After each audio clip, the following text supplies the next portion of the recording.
The Deadly Poppy Field. After the lion had rested, they started along the road of yellow brick.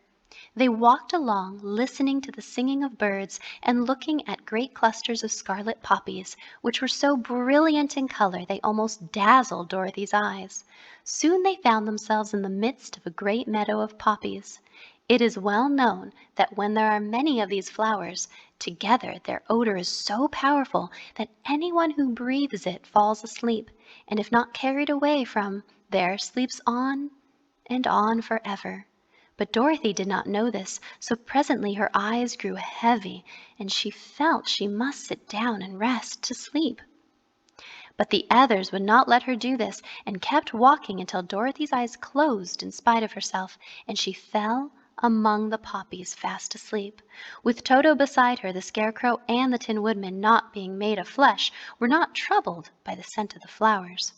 "Run fast," said the Scarecrow to the Lion, "and get out of this deadly flower bed as soon as you can. We will bring the little girl with us, but if you should fall asleep, you are too big to be carried." So the Lion bounded forward as fast as he could. The Scarecrow and the Woodman picked up Toto and put the dog in Dorothy's lap, and then they carried the sleeping girl between them through the great carpet of deadly flowers that surrounded them. At last they came upon their friend the Lion lying fast asleep among the poppies.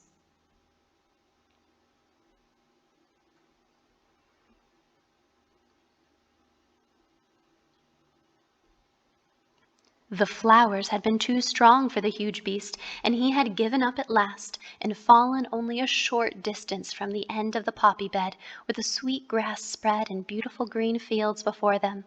"We can do nothing for him," said the Tin Woodman sadly, "for he is much too heavy to lift.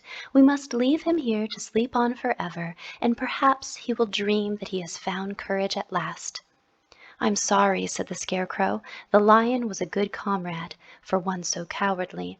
But let us go on." They carried the sleeping girl to a pretty spot beside the river, far enough from the poppy field to prevent her breathing any more of the poison of the flowers, and here they laid her gently on the soft grass and waited for the fresh breeze to waken her. As the Scarecrow and Tin Woodman stood beside the girl, they heard a low growl. A strange beast came bounding over the grass toward them. It was indeed a great yellow wildcat chasing a little gray field mouse. The Woodman raised his axe, and as the wildcat ran by, he gave it a quick blow. The field mouse, now that it was freed from its enemy, stopped short and said in a squeaky little voice, "Oh, thank you ever so much for saving my life. I am a queen, the queen of all the field mice, therefore you have done a great deed in saving my life." At that moment several mice ran up as fast as their little legs could carry them, and when they saw their queen they exclaimed, "Oh, your Majesty, how did you manage to escape the great wildcat?" "This funny Tin Man," she answered, "saved my life, so hereafter you must all serve him and obey his slightest wish. Is there anything we can do now to repay you?" The Scarecrow, who had been trying to think, but could not because his head was stuffed with straw, said quickly, "Oh, yes, you can save our friend, the Cowardly Lion, who is asleep in the poppy bed." "A lion!" cried the little queen. "Why, he would eat us all up." "Oh, no," declared the Scarecrow. "This lion is a coward, and he would never hurt anyone who is our friend. Please send for all the mice to come here as soon as possible, and let each one bring a long piece of string." "Now," said the Scarecrow to the Tin Woodman, "if you must go to those trees and make a cart to carry the lion."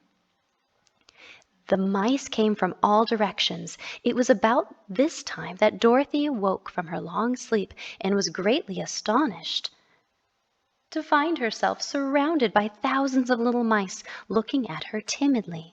But the Scarecrow told her about everything, and turning to the dignified little mouse, he said, "Permit me to introduce you to Her Majesty the Queen." Dorothy nodded gravely, and the Queen made a curtsy, after which she became quite friendly with the little girl. The Scarecrow and the Woodman now began to fasten the mice to the cart, using the strings they had brought. Then all the mice had been harnessed. They were able to pull it quite easily to the place where the lion lay asleep. After a great deal of hard work, the two managed to get the lion up on the cart.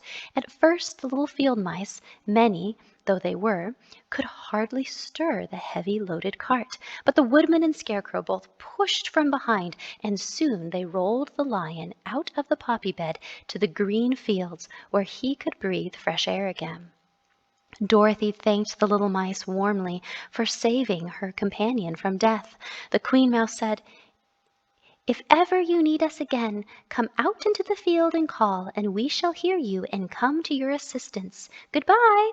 "Good-bye!" they all answered, and away the Queen ran, while Dorothy held Toto tightly, lest he should run after her and frighten her. After this they sat down beside the lion until he should awaken.